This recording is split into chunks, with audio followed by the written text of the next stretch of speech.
முதல்ல மம்முட்டி சார் அப்படின்னு நானும் உள்ளே ப்ரொடக்ஷனுக்குள்ளேயே நான் திருநாவுக்கரசு சாரை மீட் பண்ணேன்.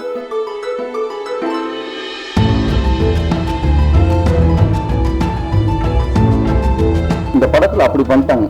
அப்படியான இருக்கப்பட்டுன்னு எனக்கு ரீசெண்டாக எனக்கு ஒரு வருமானத்துலேயும் சரி, எனக்கு புகழாகவும் அப்படி ஒரு படைப்பு.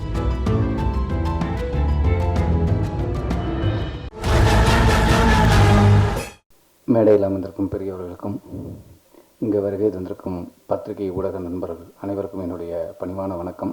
அஞ்சாமை என்னுடைய சினிமான்னு இல்லை, நான் தேர்ந்தெடுத்த நடிப்பு துறைக்கு வந்ததில் இந்த படம் பண்ணதில் நான் ரொம்ப பெருமைப்படுறேன். இந்த படம் ஃபஸ்ட்டு இந்த படத்தை பேசுகிறேன். இந்த படம் எனக்கு அரசு மூலமாக தான் ஒரு ஃபோன் பண்ணார்.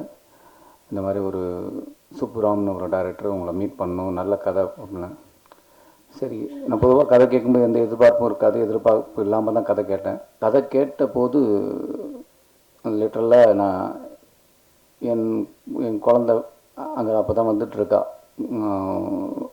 டிஸ்டர்ப் பண்ணாத போ, அங்கே கொஞ்சம் நேரம் இரு அப்படின்னு சொல்லிட்டு கேட்டேன். அழுக ஆரம்பிச்சிட்டேன். Beautiful story.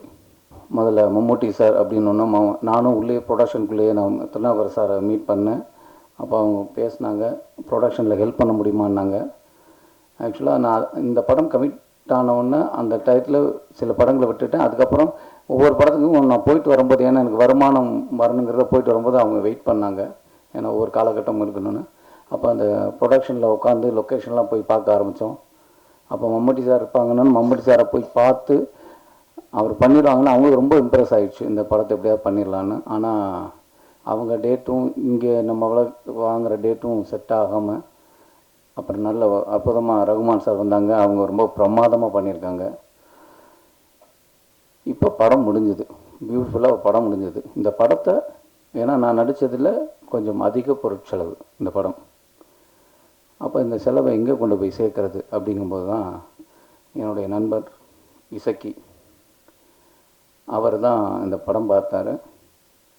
அவர் தான் பிரபு சாரை இன்ட்ரடியூஸ் பண்ணி, பிரபு சார்கிட்ட எனக்கு பிரபு சார் அவங்க படம் பண்ணி இருந்த பழக்கம் இருந்தாலும் நான் கேட்கல எதுவுமே. இசக்கி தான் படம் பார்க்க வச்சாங்க. படம் பார்த்த உடனே அன்றைக்கே முடிவு பண்ணிட்டாங்க, அதை நாங்கள் எடுத்துக்கிறோம் அப்படின்னு. அதுக்கப்புறம் இந்த ட்ரீம் வாரியரில் இருக்கிற அத்தனை நண்பர்களும் சேர்ந்து இன்றைக்கு வரைக்கும் தோள் கொடுத்துட்ருக்காங்க. இதில் இருக்கிற அத்தனை நண்பர்களுக்கும் என்னுடைய நன்றியை தெரிவிச்சுக்கிறேன். பிரபு சார் ரொம்ப ரொம்ப நன்றி. உங்கள் கூட இருக்கப்பட்டுன்னு எனக்கு ரீசெண்டாக எனக்கு ஒரு வருமானத்துலேயும் சரி, எனக்கு புகழாகவும் அப்படி ஒரு படைப்பு கொடுத்தது. மறுபடியும் உங்கள் கம்பெனிலேயே நான் ஒரு நல்ல படத்தை நடிச்சிருக்கேன், ரொம்ப சந்தோஷமாக இருக்குது. வாணி மேடம் வந்து எத்தனையோ டிவி ஷோஸ் நாடகங்கள் பார்த்துருந்தாலும், எவ்வளவோ அவங்களோட படங்கள் பார்த்துருந்தாலும், ஏன்னா அவங்க வெரி குட் ஆக்டர்ஸ். அவங்க நல்ல நடிகைன்னு நம்ம சொல்ல தேவையில்லை, பிரமாதமாக. ஆனால் நம்ம எல்லாரும் பார்க்காத இன்னொரு நடிகை இந்த படத்தில் பாருங்கள். நான் தான் சொன்னேன், எனக்கு வந்து ரொம்ப பிடிக்கும் ரேவதி மேடம். அதுக்கப்புறம் நான் பார்க்குற இவங்க இந்த படத்தில் அப்படி பண்ணிட்டாங்க. அப்படியான ஒரு இடம் அவங்களுக்கு இருக்குதுன்னு நான் நம்புகிறேன். அவ்வளோ பிரமாதமாக பர்ஃபார்ம் பண்ணியிருக்காங்க. அதுவும் குறிப்பாக அந்த பாடல் காட்சிக்கு முன்னாடி எனக்கு நடக்கிற ஒரு விஷயம் வந்து எக்ஸ்ட்ரானரி. அவங்க ரொம்ப பியூட்டிஃபுல் ஆர்டிஸ்ட்டு. இந்த படத்தில் பேக்ரவுண்ட் மியூசிக் கலா சார், ரொம்ப நன்றி. நான் ஃபஸ்ட் டைம் உங்களை சந்திக்கிறேன், ரொம்ப ரொம்ப நன்றி உங்களை சப்போர்ட் பண்ணதுக்கு. இந்த படத்துக்கு பெரிய தூண் அப்படின்னா நான் யாரை சொல்லுவேன்னா குமாரை தான் சொல்லுவேன். இந்த படம் பார்த்தால் தயாரிப்பாளர் நல்லா இருப்பாருங்கிறது இல்லை, இந்த படம் பார்க்கணும், அது நம்மளோட கடமை. நான் கடமையாக தான் நான் சொல்கிறேன், ஏன்னா இந்த படத்தை நடித்தது என்னோட கடமையாக தான் நான் பார்க்குறேன்.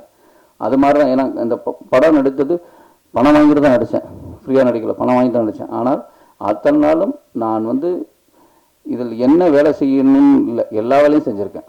இந்த படத்துக்குள்ளேயே நான் ட்ராவலாக இருக்கேன். நான் நிறையா படங்களை விட்டுருக்கேன், இந்த படத்துக்காக நான் நிறைய படங்களை விட்டுருக்கேன். ஏன்னா இந்த படம் பண்ணது நான் நடிக்க வந்ததுக்கான ஒரு அர்த்தம் இந்த படம் நடித்ததில் இருக்குதுன்னு நான் நம்புகிறேன். அப்படியான படம் தான் இது.